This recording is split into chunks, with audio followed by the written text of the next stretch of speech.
전국에서 최초로 농민수당을 도입한 해남군이 수당 지급을 시작했습니다.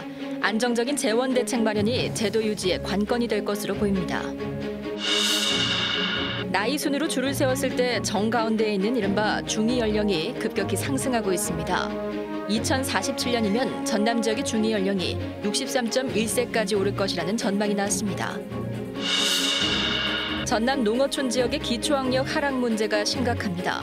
한글 습득 능력이 떨어지는 초등학생을 대상으로 한글 교육 책임제가 도입됐습니다.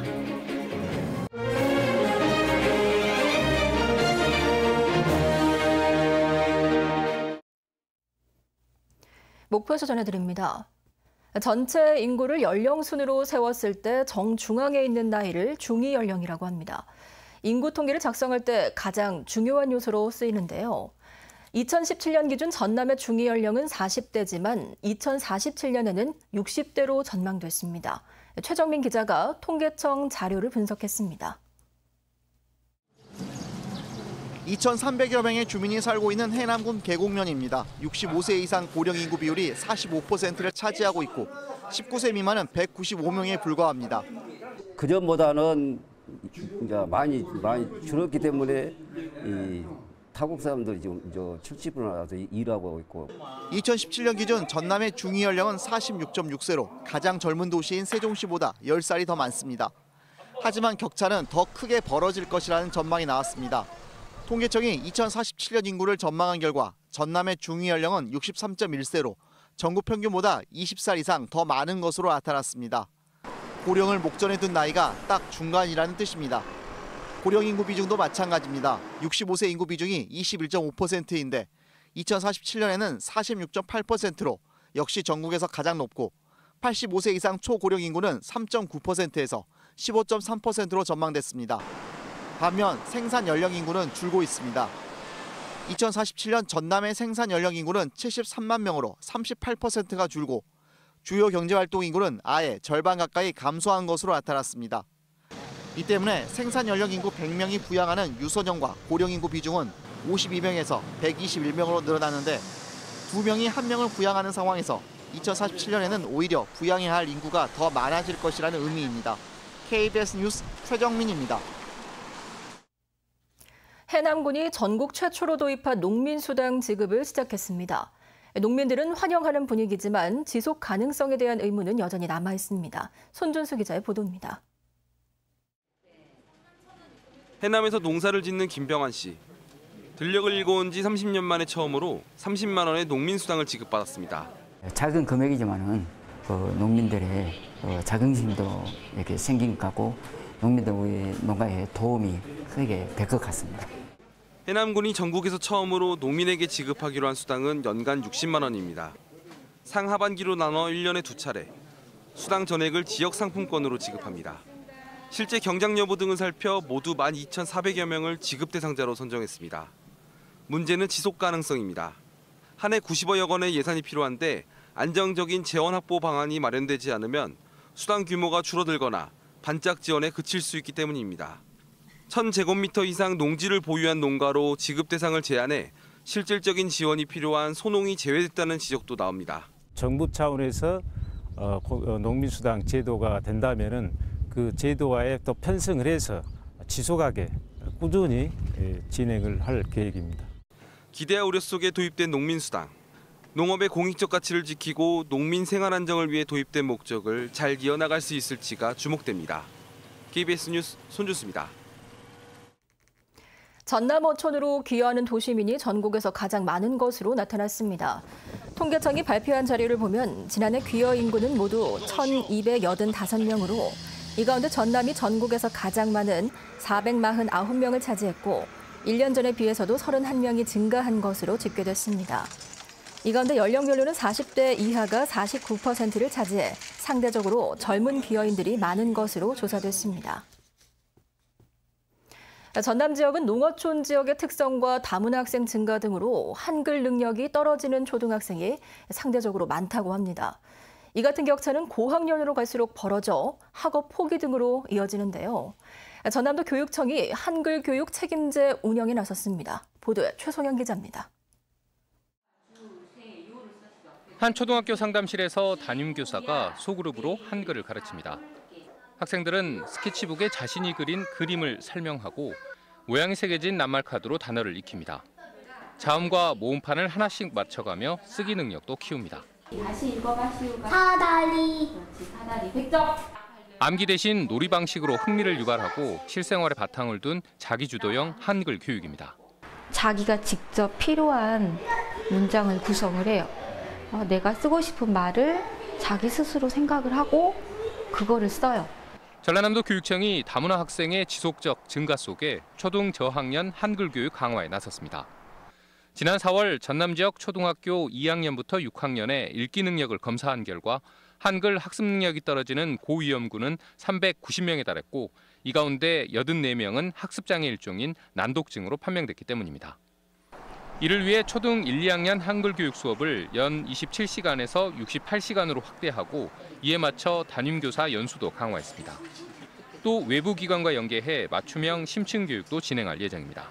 농어촌 같은 경우에 그 사교육 사각지대지 않습니까? 그래서 그런 어려운 학생들을 위해서는 저희가 그 전문기관이나 대학과 연계해서 그 지원을 계속 할 계획입니다. 한 아이의 배움도 포기하지 않는 전남교육 실현을 위한 도교육청의 한글교육 책임제가 어떤 성과를 거둘지 관심입니다. KBS 뉴스 최송현입니다. 목포시는 다음 달 4일부터 나흘 동안 새벽 3시부터 6시까지 바닷물 수위가 상승할 것으로 예상돼 피해 예방을 위한 철저한 대비를 당부했습니다. 특히 5일에는 바닷물 수위가 최고 5.11m까지 상승할 것으로 예상돼 문화예술회관과 해안로 수협 주변, 북항 노을공원 주변 도로 지역은 차량의 주정차를 금지해야 합니다. 목포시는 비상근무반을 편성하고 조위 상승에 따른 침수를 예방하기 위해 배수펌프장과 배수문 등에 대해 사전 점검을 실시할 방침입니다. 학생들의 직업체험을 위해 청소년 수련시설을 찾은 한 교회의 인솔자가 자신에게 대들었다는 이유로 초등학생을 무차별 폭행했다는 의혹이 제기됐습니다. 경찰이 수사에 착수했습니다. 김혜린 기자입니다. 한 여성이 어린이와 말을 주고받다 손으로 밀쳐냅니다. 뒤로 밀린 어린이가 여성의 팔을 치자 순식간에 책상에 눕혀 목을 조릅니다. 저항하는 어린이를 바닥에 내팽개치고 폭행을 멈추지 않습니다. 다른 사람들이 두 사람을 떼어놓은 뒤에야 상황은 끝이 납니다. 폭행 사건이 발생한 건 지난 15일 오전 11시쯤. 직업체험을 위해 전남 곡성의 한 수련시설을 찾은 대전의 한 교회 인솔자가 초등학교 6학년 남자아이를 폭행했습니다.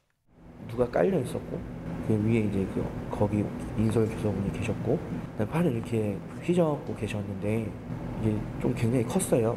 제스처가. 그래서 무슨 일이시냐고 여쭤보니까 땡땡땡 목사님 좀 불러달라. 이곳이 실제 폭행이 일어났던 장소입니다. 센터 직원들은 이 방 CCTV 전체를 확인해 아동 학대가 의심된다며 경찰에 신고했습니다. 저는 그냥 단순 체벌이었고 담당자도 알고 계시니까 딱히 내가 할 일은 없겠구나 싶었는데 나중에서 CCTV 보는데 이거는 교회에서 해결할 문제가 아닌 것 같더라고요. 교회 관계자는 사건 당일 당사자들이 서로 화해했다는 이유로 CCTV를 확인하지 않았고 피해 학생 보호자에게 폭행 사실을 알리지 않았습니다. 하지만 취재가 시작되자 아이가 인솔교사에게 대들고 때리기까지 해 훈육 과정에서 이 같은 일이 발생했고 어린이의 보호자에게도 이 사실을 알렸다고 밝혔습니다. 곡성경찰서는 아동학대 신고를 접수하고 사건 경위를 조사할 방침입니다. KBS 뉴스 김혜린입니다. 롯데슈퍼가 전남산 양파 판매 촉진에 나섭니다. 롯데슈퍼는 전남산 양파 300톤을 일괄 구매해 다음 달 3일부터 5일까지 전국 450여 전 매장에서 양파 판촉 행사를 실시한다고 밝혔습니다.